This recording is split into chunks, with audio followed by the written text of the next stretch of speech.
ಇವತ್ತು ಬೆಂಡೆಕಾಯಿ ಪಲ್ಯ ಮಾಡೋದಕ್ಕೆ ಚೆನ್ನಾಗಿ ತೊಳೆದಿಟ್ಕೊಂಡಿರೋ ಬೆಂಡೆಕಾಯಿನ ಸಣ್ಣದಾಗಿ ಹಚ್ಚಿಟ್ಕೊಂಡು ಒಂದು ಪ್ಯಾನ್ಗೆ ಎಣ್ಣೆ ಹಾಕ್ಕೊಂಡು ಸಣ್ಣದಾಗಿ ಹಚ್ಚಿಟ್ಕೊಂಡಿರೋ ಬೆಂಡೆಕಾಯಿನ ಜೊತೆಗೆ ಸೇರಿಸ್ಕೊಂಡು ಲೋ ಫ್ಲೇಮಲ್ಲಿ ಹುರಿಬೇಕು.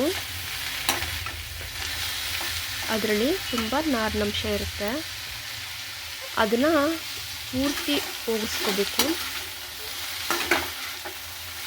ನೋಡಿ, ಇಷ್ಟೊಂದು ನಾರಿನಂಶ ಕಾಣಿಸ್ತಾ ಇದೆ. ಇದಕ್ಕೆ ಸ್ವಲ್ಪ ಉಪ್ಪು ಹಾಕಿ ತಿರುಗಿಸ್ಕೊಳ್ಳೋದ್ರಿಂದ ಅದಕ್ಕೆ ರುಚಿ ಅಂಟುತ್ತೆ ಅಂತ ಹೇಳ್ಬೋದು.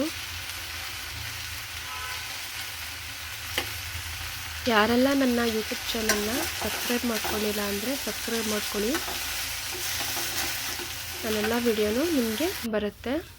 ಈಗ ನೋಡಿ, ಈ ರೀತಿ ಉದುದ್ರಾಗಿ ಚೆನ್ನಾಗಿ ಲೋಳೆ ಹೋಗೋ ರೀತಿ ಚೆನ್ನಾಗಿ ತಿರುಗಿಸ್ಕೊಂಡಿದ್ದೀನಿ. ಈಗ ಒಂದು ಪ್ಯಾನ್ಗೆ ಎಣ್ಣೆ ಹಾಕ್ಕೊಂಡು 2 ಟೇಬಲ್ ಸ್ಪೂನ್ ಎಣ್ಣೆ ಹಾಕ್ಕೊಂಡು ಲೋ ಫ್ಲೇಮಲ್ಲಿ ಈರುಳ್ಳಿನ ಚೆನ್ನಾಗಿ ಮಿಕ್ಸ್ ಮಾಡ್ಕೊಳ್ಳಿ. ಚೆನ್ನಾಗಿ ಹುರ್ಕೊಂಡು ಫುಲ್ ರೆಡ್ಡಿಶ್ ಆಗೋ ತನಕ ಚೆನ್ನಾಗಿ ತಿರುಗಿಸ್ಕೊಳ್ಳಿ. ಜೊತೆಗೆ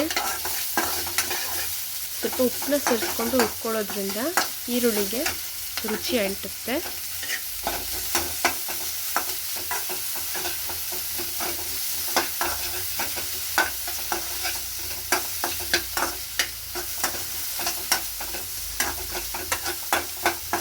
ಈ ಗ್ರೇವಿನ, ಈ ಪಲ್ಯನ ನೀರು ದೋಸೆ, ಗೋಧಿ ದೋಸೆ, ಚಪಾತಿ, ಇನ್ನಿತರ ದೋಸೆಗಳಿಗೆ, ಇಡ್ಲಿಗೆ ಸೂಪರ್ ಕಾಂಬಿನೇಷನ್ ಅಂತಲೇ ಹೇಳ್ಬೋದು. ಇದೊಂದು ಸಲ ಮಾಡಿ ತಿಂದರೆ ಪದೇ ಪದೇ ತಿನ್ನಬೇಕು ಅಂತ ಅನಿಸುತ್ತೆ.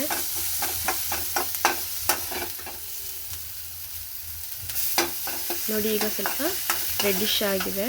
ಈ ಥರ ರೆಡ್ ಆಗೋ ತನಕ ಚೆನ್ನಾಗಿ ಹುರ್ಕೋಬೇಕು. ಈಗ ಟೊಮೆಟೊ, ಶುಂಠಿ, ಬೆಳ್ಳುಳ್ಳಿ, ಚಿಲ್ಲಿ ಪೌಡರ್ನ ಮಿಕ್ಸ್ ಮಾಡ್ಕೊಳ್ಳಿ.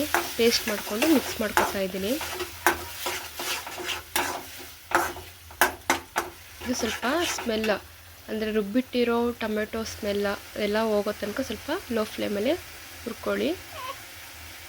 ಈಗ ಸ್ವಲ್ಪ ಅರಿಶಿನ ಪುಡಿ, ಚಿಲ್ಲಿ ಪೌಡರ್, ಸ್ವಲ್ಪ ಗರಂ ಮಸಾಲ, ಧನಿಯಾ ಪುಡಿ ಜೊತೆಗೆ ಸೇರಿಸ್ಕೊಂಡು ಚೆನ್ನಾಗಿ ಮಿಕ್ಸ್ ಮಾಡ್ಕೊಳ್ಳಿ.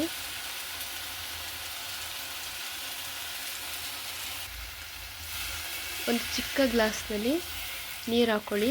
ಗ್ರೇವಿ ಥರ ಚೆನ್ನಾಗಿ ಬರುತ್ತೆ. ಚೆನ್ನಾಗಿ ಮಿಕ್ಸ್ ಮಾಡ್ಕೋಬೇಕು.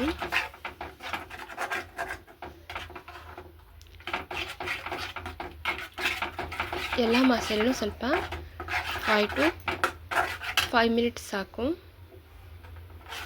ಚೆನ್ನಾಗಿ ಹಾಗೆ ಲೋ ಫ್ಲೇಮಲ್ಲಿ ತಿರುಗಿಸ್ಕೊಳ್ಳಿ. ಆಗ ಸ್ವಲ್ಪ ಚೆನ್ನಾಗಿ ಸ್ಪೈಸಿಯಾಗಿ ಬರುತ್ತೆ. ಸ್ವಲ್ಪ ಕುದೀತಾ ಇದೆ ನೋಡಿ. ಲೋ ಫ್ಲೇಮಲ್ಲೇ ತಿರುಗಿಸ್ಕೊತಾ ಇದ್ದೀನಿ ನಾನು. ಇದು ಸ್ವಲ್ಪ ಥಿಕ್ನೆಸ್ ಆಗಿ ಬರೋ ತನಕ ತಿರುಗಿಸ್ಕೊತಾನೆ ಇರಬೇಕು. ಆಗ ಗ್ರೇವಿ ಥರ ಚೆನ್ನಾಗಿ ಬರುತ್ತೆ. ಸಣ್ಣೂರಿನಲ್ಲೇ ಮಾಡಬೇಕು.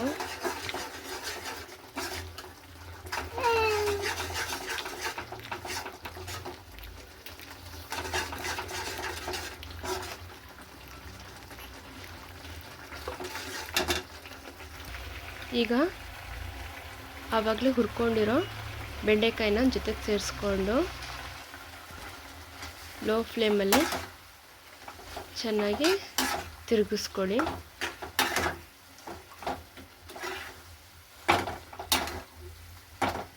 ಮಸಾಲೆ ಚೆನ್ನಾಗಿ ಹೊಂದ್ಕೋಬೇಕು.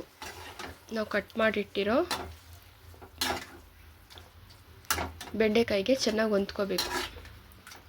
ಆ ರೀತಿ ನಿಧಾನಕ್ಕೆ ತಿರುಗಿಸ್ಕೊಂಡು ಒಂದು 5 ರಿಂದ 10 ನಿಮಿಷ ಲೋ ಫ್ಲೇಮಲ್ಲೇ ತಿರುಗಿಸ್ಕೊಂಡು ಮುಚ್ಚಿಡಿ.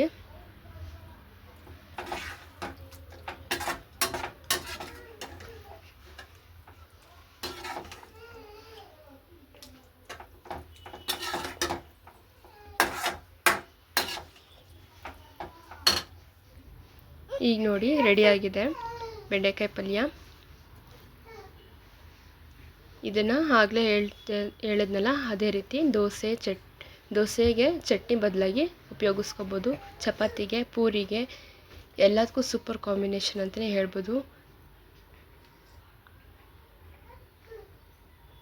Thank you.